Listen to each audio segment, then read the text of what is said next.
Hi students, ನಾನು ನಿಮ್ಮ doctor Nizamuddin.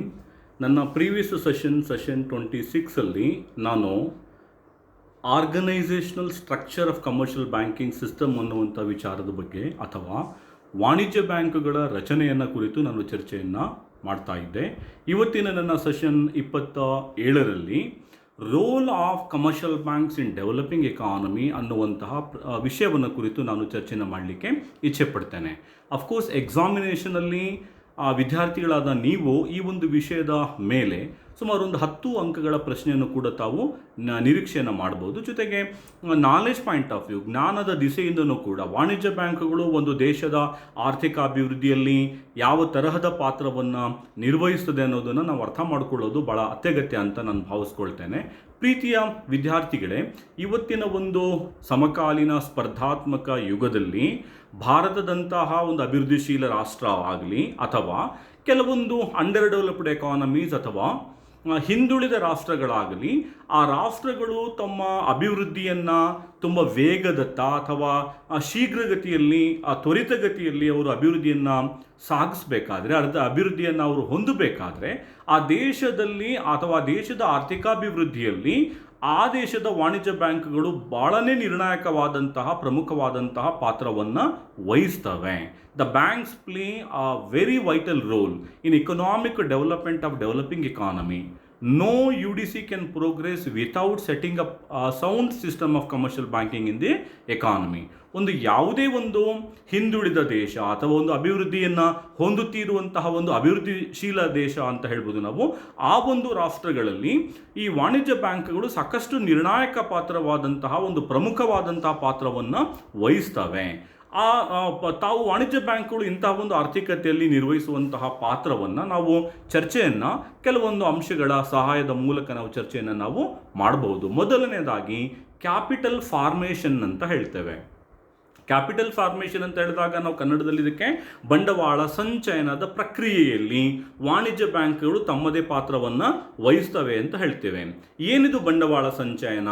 ಯಾಕೆ ಅಂಡರ್ ಡೆವಲಪ್ಡ್ ಎಕಾನಮಿಗಳಲ್ಲಿ ಅಥವಾ ಡೆವಲಪಿಂಗ್ ಎಕಾನಮಿಗಳಲ್ಲಿ ವಾಣಿಜ್ಯ ಬ್ಯಾಂಕ್ಗಳು ಅಷ್ಟೊಂದು ನಿರ್ಣಾಯಕ ಪಾತ್ರವನ್ನು ವಹಿಸ್ತವೆ ಈ ಒಂದು ಬಂಡವಾಳ ಸಂಚಯನದ ಪ್ರಕ್ರಿಯೆಯಲ್ಲಿ ಅಂತ ನಾವು ನೋಡೋದಾದರೆ, the rate of savings in underdeveloped economy is very low, and due to the low savings and the low income level, in case of the underdeveloped economy, the capital availability in the hands of the commercial bank will be very less actually. ಒಂದು ಆರ್ಥಿಕತೆಯಲ್ಲಿ ಅದು ಬಡ ರಾಷ್ಟ್ರ ಅಂತ ಹೇಳಿದಾಗ ಅಥವಾ ಒಂದು ಹಿಂದುಳಿದ ದೇಶ ಅಂತ ಹೇಳಿದಾಗ ಅಥವಾ ಒಂದು ಅಭಿವೃದ್ಧಿಶೀಲ ರಾಷ್ಟ್ರ ಅಂತ ಹೇಳಿದಾಗ ನಾವು ಭಾರತದಂತಹ ದೇಶಗಳಲ್ಲಿ ನಿರುದ್ಯೋಗದ ಸಮಸ್ಯೆಯಿಂದಾಗಿ ಕಡಿಮೆ ಆದಾಯದ ಕಾರಣಕ್ಕಾಗಿ ಕಡಿಮೆ ಉಳಿತಾಯದ ಕಾರಣಕ್ಕಾಗಿ ವಾಣಿಜ್ಯ ಬ್ಯಾಂಕ್ಗಳಲ್ಲಿ ನಾವು ಹೊಂದುವಂತಹ ಅಥವಾ ಇರುವಂತಹ ಬಂಡವಾಳದ ಪ್ರಮಾಣನೂ ಕೂಡ ಏನಾಗಿದೆ, ಕಡಿಮೆ ಆಗಿದೆ.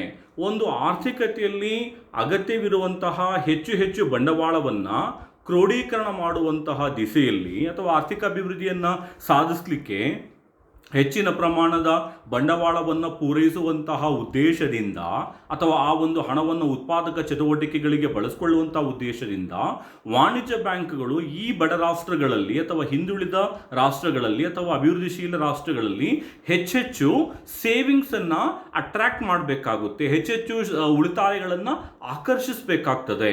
ಸೊ ಜನ ಯಾವಾಗ ವಾಣಿಜ್ಯ ಬ್ಯಾಂಕ್ಗಳು ಹೆಚ್ಚು ಸೇವಿಂಗ್ಸನ್ನು ಉಳಿತಾಯವನ್ನು ಆಕರ್ಷಣೆ ಮಾಡ್ತಾರೋ, ಇರುವಂತಹ ತಮ್ಮ ಒಂದು ಆದಾಯದಲ್ಲಿ ಒಂದಿಷ್ಟು ಹಣವನ್ನು ಅವರು ವಾಣಿಜ್ಯ ಬ್ಯಾಂಕ್ಗಳಲ್ಲಿ ಹಣವನ್ನು ಉಳಿತಾಯದ ಮಾಡಿದಾಗ, ಎಲ್ಲ ವಾಣಿಜ್ಯ ಬ್ಯಾಂಕ್ಗಳಲ್ಲಿ ಇದೇ ಪ್ರಕ್ರಿಯೆ ಮುಂದುವರಿದಾಗ ನಾವು ಹೇಳ್ತೀವಿ ಹನಿ ಕೂಡಿದ್ರೆ ಹಳ್ಳ ಅಂತ ಹೇಳ್ತೀವಿ. ಪ್ರತಿ ವಾಣಿಜ್ಯ ಬ್ಯಾಂಕ್ಗಳು ಒಂದು ಸ್ಮಾಲ್ ಅಮೌಂಟ್ ಆಫ್ ಸೇವಿಂಗ್ಸ್ ಆಗಲಿ ಮೊಬೈಲೈಸ್ ಮಾಡಿದಾಗ that will be available in a bulk size to the entire economy. ಆ ಒಂದು ಆರ್ಥಿಕತೆಗೆ, ಉತ್ಪಾದಕ ಚಟುವಟಿಕೆಗಳಿಗೆ ಅಥವಾ ಅಭಿವೃದ್ಧಿ ಉದ್ದೇಶಗಳಿಗೆ,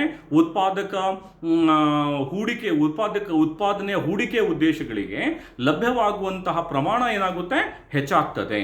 ಹಾಗಾಗಿ ಈ ಒಂದು ವಾಣಿಜ್ಯ ಬ್ಯಾಂಕುಗಳು ಒಂದು ಹಿಂದುಳಿದ ರಾಷ್ಟ್ರಗಳಲ್ಲಿ ಅಥವಾ ಮುಂದುವರೆತಿರುವಂತಹ ಅಭಿವೃದ್ಧಿಶೀಲ ರಾಷ್ಟ್ರಗಳಲ್ಲಿ ಬಂಡವಾಳ ಸಂಚಯನ ಪ್ರಕ್ರಿಯೆಯಲ್ಲಿ ಹೂಡಿಕೆಯನ್ನು ಮಾಡಲಿಕ್ಕಾಗಿ ಉಳಿತಾಯದ ದರವನ್ನು ಹೆಚ್ಚಿಸಬೇಕಾಗ್ತದೆ. ಆ ಉಳಿತಾಯದ ದರವನ್ನು ಹೆಚ್ಚಿಸುವಂತಹ ಒಂದು ದಿಸೆಯಲ್ಲಿ ವಾಣಿಜ್ಯ ಬ್ಯಾಂಕ್ಗಳು ಸಾಕಷ್ಟು ನಿರ್ಣಾಯಕ ಪಾತ್ರವನ್ನು ವಹಿಸ್ತವೆ. ಅಂದರೆ ಅಸ್ತಿತ್ವದಲ್ಲಿರುವಂತಹ ಬಂಡವಾಳಕ್ಕೆ ಹೆಚ್ಚುವರಿಯಾಗಿ ಮತ್ತೆ ಹಣದ ಅವಶ್ಯಕತೆ ಇದ್ದಾಗ ವಾಣಿಜ್ಯ ಬ್ಯಾಂಕ್ಗಳು ಈ ರಾಷ್ಟ್ರಗಳಲ್ಲಿ ಸಾಕಷ್ಟು ಅನ್ಎಂಪ್ಲಾಯ್ಮೆಂಟ್ ಇದೆ, ಸಾಕಷ್ಟು ಇನ್ಕಮ್ ಲೋ ಇದೆ. ಇನ್ಕಮ್ ಲೋ ಇದ್ದಂತಹ ಕಾರಣಕ್ಕಾಗಿ ಸೇವಿಂಗ್ಸ್ನ ರೇಟು ಕೂಡ ತುಂಬ ಕಡಿಮೆ ಇದೆ. ಸೇವಿಂಗ್ಸ್ ತುಂಬ ಕಡಿಮೆ ಇರುವಂತಹ ಕಾರಣಕ್ಕಾಗಿ ಕ್ಯಾಪಿಟಲ್ ಫಾರ್ಮೇಷನ್ ಕೂಡ ಏನಾಗಿದೆ, ತುಂಬ ಕಡಿಮೆ ಇದೆ. ಸೊ ಈ ಕ್ಯಾಪಿಟಲ್ ಫಾರ್ಮೇಷನ್ ಅನ್ನು ಹೆಚ್ಚಿಸಬೇಕಾದ್ರೆ ಅವ್ರು ಏನು ಮಾಡಬೇಕಾಗುತ್ತೆ, ಸೇವಿಂಗ್ಸ್ ಅನ್ನು ಹೆಚ್ಚಿಸಬೇಕಾಗ್ತದೆ. ಹಾಗಾಗಿ ಈ ಸೇವಿಂಗ್ಸ್ಗಳನ್ನು ಮೊಬೈಲೈಸ್ ಮಾಡುವಂತಹ ಒಂದು ನಿಟ್ಟಿನಲ್ಲಿ ವಾಣಿಜ್ಯ ಬ್ಯಾಂಕ್ಗಳು ಸಾಕಷ್ಟು ನಿರ್ಣಾಯಕ ಒಂದು ಪಾತ್ರವನ್ನು ವಹಿಸ್ತವೆ ಅಂತ ನಾವು ಹೇಳ್ಬಹುದು. ಇನ್ನು ಎರಡನೇದಾಗಿ ಮಾನಿಟೈಸೇಷನ್ ಅಂತ ಹೇಳ್ತೇವೆ. The banks by opening branches in rural and backward areas can promote the process of monetization in the economy. So ಈ ಸಾಕಷ್ಟು ಮುಂದುವರಿಯುತ್ತಿರುವಂತಹ ರಾಷ್ಟ್ರಗಳಲ್ಲಿ ಅಥವಾ ಬಹುಸಂಖ್ಯಾತ ಹಿಂದುಳಿದ ರಾಷ್ಟ್ರಗಳಲ್ಲಿ ಎಷ್ಟೋ ಭಾಗಗಳಲ್ಲಿ ಅಥವಾ ಎಷ್ಟೋ ಒಂದು ಕ್ಷೇತ್ರಗಳಲ್ಲಿ ಮಾನಿಟೈಸೇಷನ್ ಅಥವಾ ನಾಣ್ಯೀಕರಣ ಅಸ್ತಿತ್ವದಲ್ಲಿ ಇಲ್ಲದೇ ಇರುವಂತಹ ನಾವು ಪ್ರಕರಣಗಳು ಅಥವಾ ನಿದರ್ಶನಗಳನ್ನು ಕೂಡ ನಾವು ನೋಡ್ಬೋದು. ಎಷ್ಟೋ ಗುಡ್ಡಗಾಡು ಪ್ರದೇಶಗಳು ಇರ್ತವೆ ಅಥವಾ ಎಷ್ಟೋ ಒಂದು ಹಳ್ಳಿ ಗ್ರಾಮೀಣ ಪ್ರದೇಶಗಳು ಇರ್ತವೆ.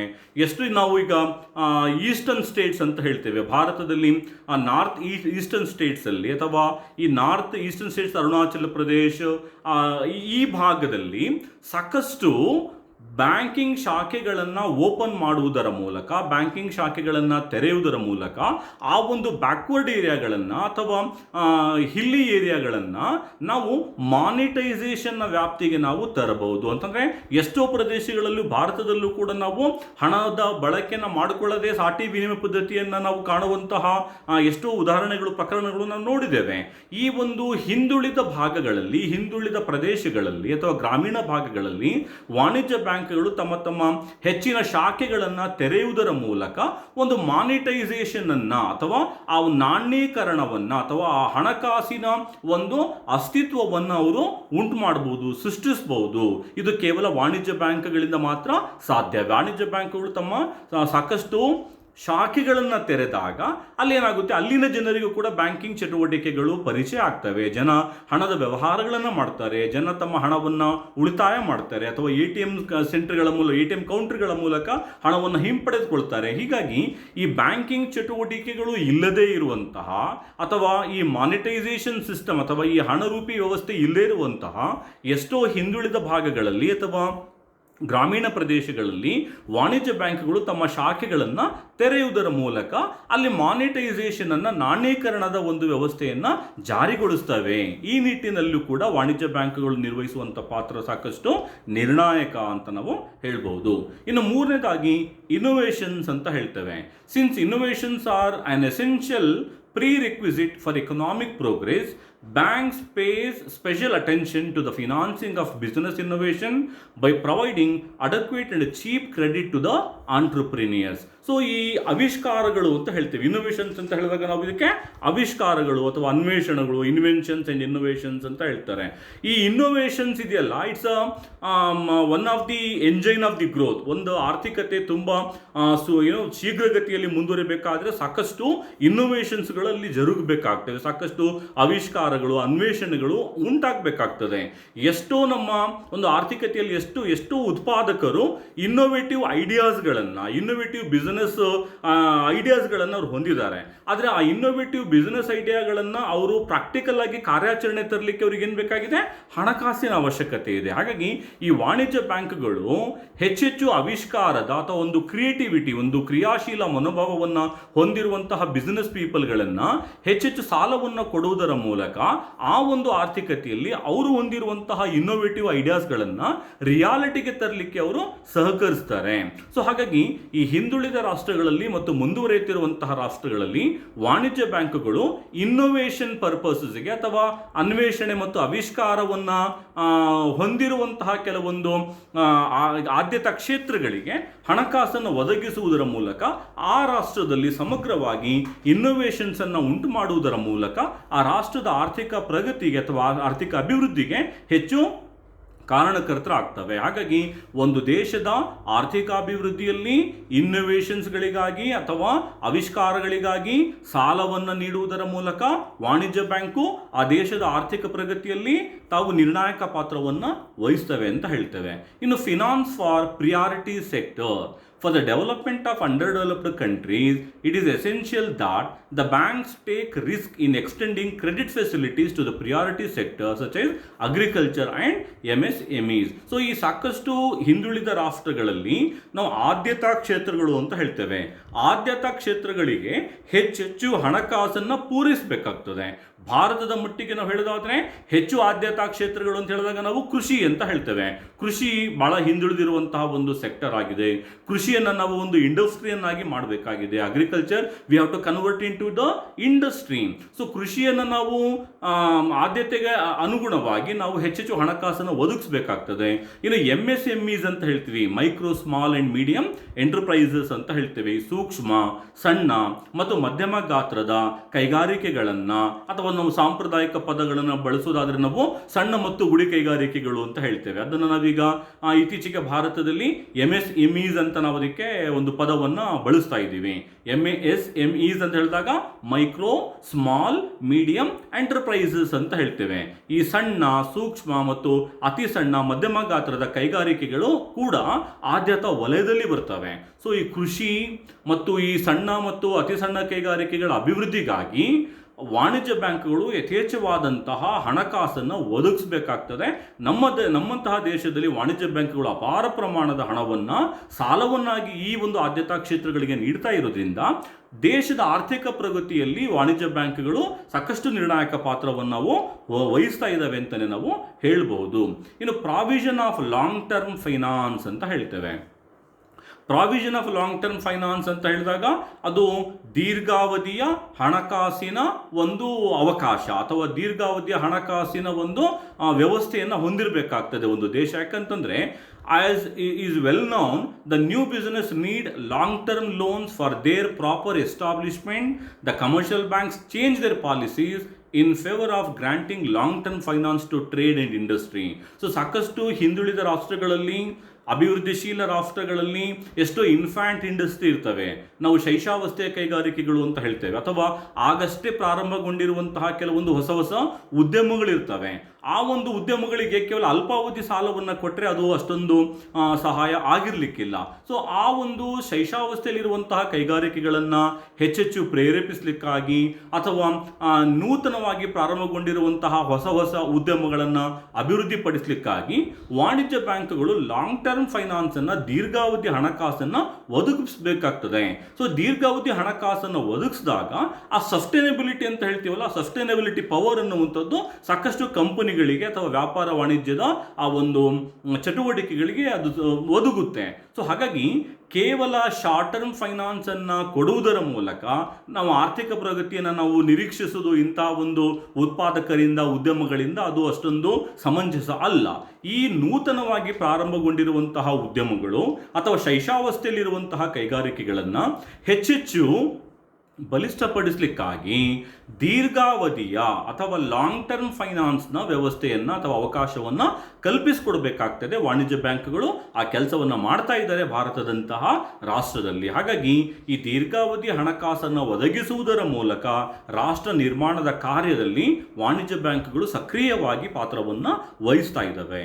ಇನ್ನು ಚೀಪ್ ಮನಿ ಪಾಲಿಸಿ ಅಂತ ಹೇಳ್ತೇವೆ. ಚೀಪ್ ಮನಿ ಪಾಲಿಸಿ ಅಂತ ಹೇಳಿದಾಗ ನಾವು ಇದಕ್ಕೆ ಅಗ್ಗದ ಹಣಕಾಸಿನ ನೀತಿಯನ್ನು ಅನುಸರಿಸಬೇಕಾಗುತ್ತೆ. The cheap money policy is the only policy which can help to promote economic growth in underdeveloped economies. ಹಿಂದುಳಿದ ರಾಷ್ಟ್ರಗಳಲ್ಲಿ ಅಥವಾ ಅಭಿವೃದ್ಧಿಶೀಲ ರಾಷ್ಟ್ರಗಳಲ್ಲಿ ಅಗ್ಗದ ಹಣಕಾಸಿನ ನೀತಿಯನ್ನು ಬ್ಯಾಂಕ್ಗಳು ಅನುಸರಿಸಬೇಕಾಗ್ತದೆ. ಏನದು ಅಗ್ಗದ ಹಣಕಾಸಿನ ನೀತಿ ಅಂತ ಹೇಳಿದಾಗ ಅದನ್ನು ಕಡಿಮೆ ಬಡ್ಡಿಯ ದರದಲ್ಲಿ ಸಾಲವನ್ನು ಕೊಡುವಂತಹ ಒಂದು ನೀತಿ. ಸೊ ನಾವು dear money policy and cheap money policy ಅಂತ ಹೇಳ್ತೀವಿ. ಅಥವಾ ನಾವು ತುಂಬ ದುಬಾರಿಯಾದ ಹಣಕಾಸಿನ ನೀತಿ ಮತ್ತು ಅಗ್ಗದ ಹಣಕಾಸಿನ ನೀತಿ ಅಂತ ಹೇಳ್ತೀವಿ. ಹೇಳ್ತೇವೆ. ಭಾರತದಂತಹ ದೇಶದಲ್ಲಿ ಕನ್ಸೆಷನಲ್ ರೇಟ್ ಆಫ್ ಇಂಟ್ರೆಸ್ಟ್ಗೆ ನಾವು ಸಾಲಗಳನ್ನು ನೀಡಬೇಕಾಗ್ತದೆ. ಈ ಟ್ರೇಡ್ ಅಂಡ್ ಮತ್ತೆ ಕಾಮರ್ಸ್ಗೆ, ವ್ಯಾಪಾರ ಮತ್ತು ವಾಣಿಜ್ಯದ ಚಟುವಟಿಕೆಗಳಿಗೆ ಕಡಿಮೆ ದರದಲ್ಲಿ, ಕಡಿಮೆ ಬಡ್ಡಿಯ ದರದಲ್ಲಿ ಸಾಲ ಸೌಲಭ್ಯಗಳನ್ನು ಒದಗಿಸಿದಾಗ ಆರ್ಥಿಕ ಪ್ರಗತಿ ಬಹಳ ಶೀಘ್ರಗತಿಯಲ್ಲಿ ಅಲ್ಲಿ ಜರುಗುತ್ತದೆ. ಸೊ ಹಾಗಾಗಿ ವಾಣಿಜ್ಯ ಬ್ಯಾಂಕ್ಗಳು ನಮ್ಮ ಭಾರತದಂತಹ ದೇಶದಲ್ಲಿ ಅಥವಾ ಅಭಿವೃದ್ಧಿಶೀಲ ರಾಷ್ಟ್ರಗಳಲ್ಲಿ ಅಗ್ಗದ ಹಣಕಾಸಿನ ನೀತಿಯನ್ನು ಅನುಸರಿಸುವುದರ ಮೂಲಕ ಆ ದೇಶದ ಒಟ್ಟು ಉತ್ಪಾದಕ ಚಟುವಟಿಕೆಗಳಿಗೆ ಪ್ರೇರೇಪಣೆಯನ್ನು ಕೊಡಲಿಕ್ಕೆ ಅವರು ಸಾಕಷ್ಟು ನೆರವಾಗ್ತಾರೆ. ಈ ನಿಟ್ಟಿನಲ್ಲಿ ವಾಣಿಜ್ಯ ಬ್ಯಾಂಕ್ಗಳ ಪಾತ್ರನೂ ಕೂಡ ಹೆಚ್ಚು ಒಂದು ಪ್ರಶಂಸೆಗೆ ಒಳಗಾಗಿರುವಂತಹದ್ದು. ಇನ್ನು ಕೊನೆಯದಾಗಿ need for sound banking system ಅಂತ ಹೇಳ್ತೇವೆ.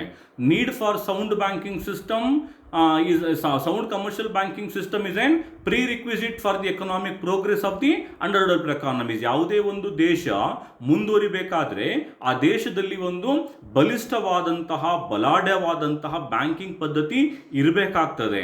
ಒಂದು ದೇಶದಲ್ಲಿ ಬಲಿಷ್ಠವಾದಂತಹ ಬಲಾಢ್ಯವಾದಂತಹ ಬ್ಯಾಂಕಿಂಗ್ ಪದ್ಧತಿಯ ಅಸ್ತಿತ್ವದ ಹೊರತಾಗಿ ಅಥವಾ ಅಸ್ತಿತ್ವ ಇಲ್ಲದೆ ನಾವು ಆ ದೇಶದ ಆರ್ಥಿಕ ಪ್ರಗತಿಯನ್ನು ಊಹಿಸಿಕೊಳ್ಳಿಕ್ಕೂ ಕೂಡ ಸಾಧ್ಯ ಇಲ್ಲ.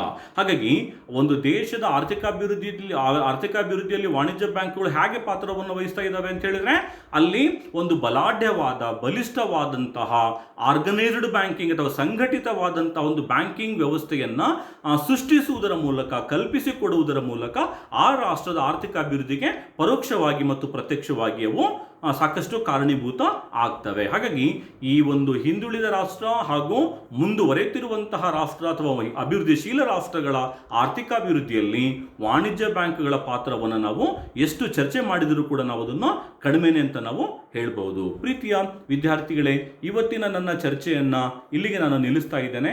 ನನ್ನ ಮುಂದಿನ ಸೆಷನ್ನಲ್ಲಿ ವಾಣಿಜ್ಯ ಬ್ಯಾಂಕ್ಗಳ ಕಾರ್ಯಗಳನ್ನು, the functions of commercial banking system ಅನ್ನು ನಾನು ಚರ್ಚೆಯನ್ನು ಮಾಡ್ತೇನೆ. Hope you have all have understood this particular concept. ನಿಮಗೆಲ್ಲರಿಗೂ ಕೂಡ ಇದು ಅರ್ಥ ಆಗಿದೆ ಅಂತ ನಾನು ಭಾವಿಸ್ಕೊಳ್ತೇನೆ. Thanks for watching. ಇದನ್ನು ಬೇರೆ ವಿದ್ಯಾರ್ಥಿಗಳಿಗೂ ಕೂಡ ನೀವು ಶೇರ್ ಮಾಡಿ ಅವರಿಗೂ ಕೂಡ ಇದರ ಪ್ರಯೋಜನ ಸಿಗಲಿ ಅಂತ ನಾನು ಬಯಸ್ತೇನೆ. ಮತ್ತೆ ಮುಂದಿನ ಸೆಷನ್ನಲ್ಲಿ ನಾನು ಮತ್ತೊಂದು ವಿಡಿಯೋಗೆ ಜೊತೆಗೆ ನಾನು ಬರ್ತೇನೆ. ಅಲ್ಲಿವರೆಗೂ ಒಂದು ಸಣ್ಣ ವಿರಾಮ. ಜೈ ಹಿಂದ್.